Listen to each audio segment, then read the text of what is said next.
Tinutugis ng pulisya ang mga nasa likod ng pananambang sa pamangkin ng mayor ng Pandi, Bulacan.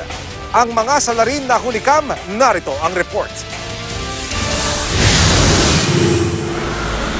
Papaling-paling ang SUV na ito sa CCTV footage habang binubuntutan ng motorsiklong may 3 sakay. Nagpatuloy ang habulan hanggang pumasok sa isang kanto ang SUV. Huminto ang motorsiklo pero tila nakamasid pa rin sa hinahabol na sasakyan. Lumabas ang driver ng SUV at pumasok sa barangay hall doon. Naglabasan ang mga nasa barangay at nagpanik. Pinagbabaril pala ng nakamotorsiklong salarin ng SUV. Nangyari ito kahapon sa barangay Bunsuran First sa Pandi, Bulacan. Binigyan ng first aid ng mga dumating na ambulansya ang sakay na si Pamela Joy Marquez na may 7 tama ng bala. Nadaplisan naman ng driver. Critical ngayon si Pamela na anak ng dating Vice Mayor ng Pandi at pamangkin ng Mayor ngayon ng munisipalidad.